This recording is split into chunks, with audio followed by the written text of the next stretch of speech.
Beneath the Silver Moon. A Story of the Ashvale Pack. Part 1. The Omega. The forest breathed differently at night. Every member of the Ashvale Pack knew it, that particular stillness that settled between the trees when the moon climbed high enough to silver the leaves, when the underbrush stopped its restless murmuring and the owls fell quiet, as though the world itself was listening for something it could not name. Lena Ashbourne had grown up in that forest.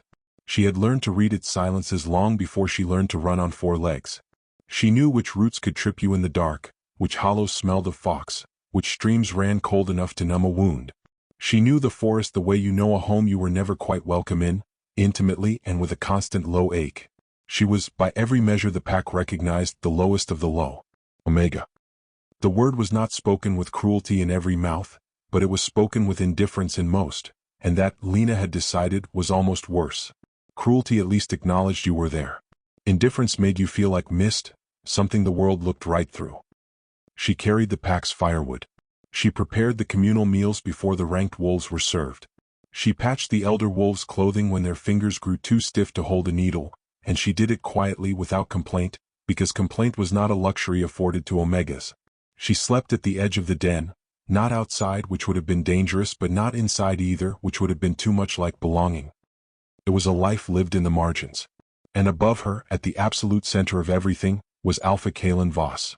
Kalen was 28 years old and built like a thunderstorm given a human shape. He stood 6'3", broad through the shoulders, with the kind of physical presence that made a room reorganize itself around him without him having to ask. His hair was dark, almost black, and his eyes were a gray so pale they sometimes looked silver in certain light, which was fitting, the pack elders always said, for the wolf blessed most strongly by the moon. He had taken the alpha position at 23 following his father's passing, and in 5 years he had made the Ashvale Pack stronger than it had been in 3 generations. Their territory expanded. Their alliances held. Their numbers grew. Other packs spoke of Kalen Voss with a particular mixture of admiration and wariness that was the closest thing to respect the wolf world reliably offered. He was, by every measure the pack recognized, exceptional. He was also, in the privacy of small daily moments, casually, thoughtlessly cruel. Not cruel in the way of monsters, not deliberate, not savoring. His cruelty was the cruelty of someone who had never been required to look carefully at the people beneath him, who had grown up in a world that arranged itself for his comfort and called that arrangement natural. He did not hate Lena. He barely thought of Lena at all. That, she would later reflect, was precisely the problem. The incident that changed everything began on a Tuesday, which felt wrong to Lena in retrospect. Momentous things should happen on stormy nights or during eclipses, not on gray, unremarkable Tuesdays with a smell of coming rain in the air. She was crossing the main hall of the den, a long, low building of dark timber that the pack used for gatherings, meals, and the slow, constant business of communal life, carrying a basket of linens she had washed in the stream that morning. Her arms were full. She was watching her feet because the flagstones near the hearth had a tendency to be slick, and she did not want to drop the clean linens on the dirty floor and have to wash them again. She did not see Kalen until she walked directly into him. The collision was entirely accidental. Her shoulder caught his chest, the basket tilted, and 3 carefully folded sheets tumbled to the floor in a drift of white linen. The hall went silent. It was the particular silence of a room full of people who have just seen something that might go badly and are not sure whether to intervene or pretend not to notice. Kalen looked down at the sheets on the floor, then up at Lena. His expression did not change. That was the thing she always remembered afterward. He did not look angry. He looked the way you might look at a chair that had inconvenienced you by being in the wrong place. Mildly bothered. Faintly impatient. "Watch where you're going," he said. "I'm sorry, Alpha." She bent immediately to gather the sheets.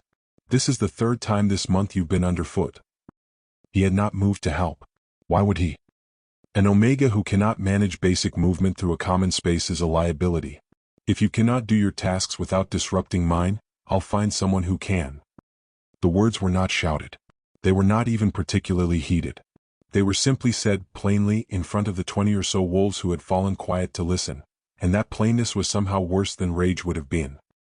Lena straightened with the sheets bundled against her chest. She kept her eyes down. "It won't happen again, Alpha. See that it doesn't." He walked past her. The hall resumed its noise. Lena finished crossing the room, put the linens away, and went to the stream to sit for a while in the gathering dusk, listening to the water move over the stones, breathing carefully until the tightness in her chest went somewhere smaller and quieter. This was not the first time. It would not be the last. She told herself, as she always did, that it was fine. But something had shifted. She had not noticed it yet, not consciously, but something in the air that evening tasted different. The water in the stream caught the last light of the sun and held it a half-second longer than it should have. The shadows between the trees lay at angles that didn't quite match the hour. And far above, though the sky was still blue and the sun not yet set, a single star burned visible. One star, directly overhead, perfectly still. Lena looked up at it for a moment. Then she went back to the den.